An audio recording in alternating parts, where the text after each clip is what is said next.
Here is the full story of the Snow Queen, retold plainly and completely in about 2,000 words, as a tale of friendship, courage, and true love. Once upon a time, in a small town where the roofs were red and the chimneys smoked lazily into the cold air, there lived two children who were closer than brother and sister, little Kay and little Gerda. They lived in neighboring houses with attics that touched, and between the attics the families had built a small rose garden on the shared roof. In summer the roses climbed over the gutters, and the two children sat under them, reading picture books or playing with their dolls and tin soldiers. They promised each other that they would always be best friends, no matter what happened. One winter evening, when the snow fell thick and silent, their grandmother told them an old story. She said there was a queen who ruled over the snowflakes. "She is the Snow Queen," the old woman whispered, "beautiful and terrible, made of ice and glittering like diamonds. She flies through the streets on stormy nights, and if you look into her eyes, your heart turns as cold as her own." Kay laughed and said he was not afraid of any queen. Gerda shivered and pressed closer to him. That same winter, something strange happened. A tiny splinter from an evil troll's mirror flew through the air. Long ago, the troll, who was the most wicked creature alive, had made a mirror that twisted everything beautiful into something ugly. The good and kind looked hideous in it, and only cruel things looked funny. The troll's pupils tried to carry the mirror up to heaven to mock the angels, but it slipped from their hands, fell to earth, and shattered into a billion pieces. Some pieces became windows, some became spectacles, and the smallest dust-like grains blew about in the wind. One of these grains flew straight into Kay's eye the day he was looking out the window at the snow. Another grain pierced his heart. From that moment, Kay changed. Roses suddenly looked ugly to him. He said they had worms in them.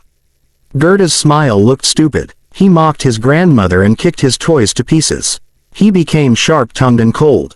The other boys thought he was clever now, but Gerda cried every night because her best friend had vanished. One crisp winter day, the bigger boys were playing on the town square, tying their sleds to farmers' carts to get a free ride. Kay tied his little sled to a magnificent big sledge that came gliding past, all white and shining. Inside sat a tall figure wrapped in white fur, with a white cap pulled low. The driver cracked a whip of ice, and the sledge flew faster than the wind. Kay wanted one more ride. He held tight. The white figure bent down, kissed him on the forehead, and suddenly Kay felt no cold at all. Then the sledge raced out of the town, over fields and forests, far north toward the land where winter never ends. It was the Snow Queen herself who had taken him. Gerda waited and waited for Kay to come home. When he did not, she knew something terrible had happened. Spring came, the roses bloomed again, but Kay was gone. Gerda decided she would find him, even if she had to walk to the end of the world. She put on her new red shoes, kissed her grandmother goodbye, and walked down to the river. "River," she begged, "have you seen my Kay?" She threw her beautiful red shoes into the water as payment. The river carried her shoes away but then gently rocked her little boat, for she had climbed into one, and carried her far downstream. The boat stopped at a little house with a red door. An old woman came out, leaning on a crook. She had kind eyes and a garden full of flowers that bloomed even though it was summer. She wanted a daughter, so she hid her magic comb in Gerda's hair to make her forget Kay. For many weeks Gerda lived happily there, tending roses and cherries. But one day she saw a rose painted on the old woman's hat and remembered Kay. Tears came to her eyes. The spell broke. She ran away, barefoot now, for her red shoes were gone. Autumn had come. The leaves were gold and red. Gerda met a crow who could talk. "I think I know where your Kay is," the crow said. "A princess in the palace has just married a boy who came from far away, clever with puzzles and very pale." Gerda's heart leapt. The crow and his sweetheart, another crow who lived in the palace, helped her sneak inside at night. They crept through golden halls until they reached the bedroom where the new prince and princess slept. Gerda peeped in. The prince had dark hair and kind eyes. It was not Kay, but the princess was gentle and wise. When she heard Gerda's story, she wept with pity. She gave Gerda warm clothes, fur boots, a golden coach, and servants to take her north, where people said the Snow Queen lived. On the way, robbers attacked the coach in a dark forest. The robber captain, a wild woman with a huge knife, wanted the gold. But her little daughter, a fierce girl with bare legs and tangled hair, saw Gerda and wanted her for a plaything. She dragged Gerda into the robber castle. There were bears and wolves, but the robber girl was wilder than any of them. That night, while everyone slept, the robber girl's pet reindeer told Gerda a secret. "I am from Lapland," he said. "I know where the Snow Queen's palace is.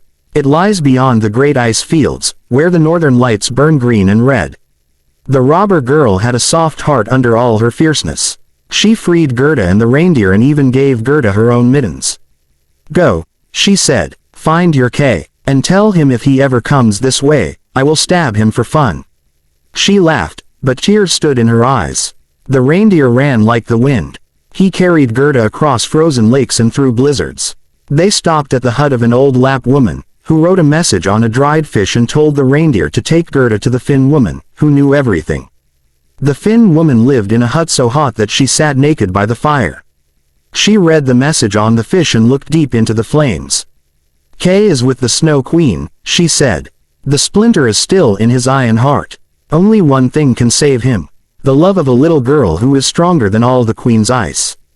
Gerda has that love. She needs no magic. Her tears are hotter than fire." She told the reindeer to take Gerda to the edge of the Snow Queen's garden and leave her there. The garden was nothing but bare bushes covered in frost. The northern lights flamed overhead like frozen fire. Gerda stepped onto the ice plain alone. The wind howled, and the Snow Queen's guards, huge snowflakes with spears, rushed at her.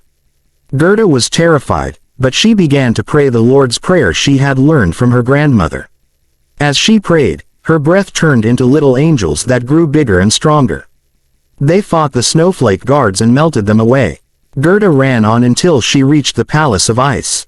It was enormous and empty, built of snowdrifts blown hard as glass. In the great hall sat Kay on the frozen lake called the Mirror of Reason.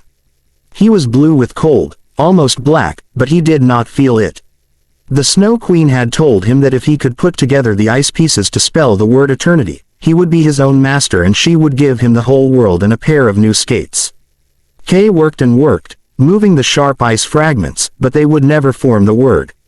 The Snow Queen herself was away, flying south in her white sledge to sprinkle snow on volcanoes. Gerda found Kay. She ran to him and threw her arms around him. Hot tears fell from her eyes onto his chest and melted the ice in his heart. The splinter fell out. Then more tears ran down her cheeks and washed his eyes clean. Kay looked at her, recognized her, and began to cry too. "Gerda," he sobbed, "where have I been?" The ice pieces danced around them for joy, and when they grew tired, they fell into the exact shape of the word eternity. Kay was free. Hand in hand, the two children walked out of the palace. Where their feet stepped, flowers grew even on the ice. The reindeer waited with his friend, another reindeer doe. They carried the children south to the Finn woman, then to the Lapp woman, and finally to the border of their own country. Spring had come again. The trees were green, the swallows built nests, and the roses on the roof garden bloomed more beautifully than ever. Kay and Gerda walked into town barefoot but warm, for their hearts were warm. They had grown older and wiser on their long journey. Their grandmother sat in the sun reading the Bible. She looked up and opened her arms. "Welcome home, my children," she said. They sat together under the roses, and the sun shone, and the bells rang. The splinters of the troll's mirror were washed away forever by tears of love. And Kay and Gerda knew that the greatest power in the world is the love between true friends, the courage to seek them, and the warmth that can melt even the coldest heart. And they lived happily, bravely, and lovingly ever after.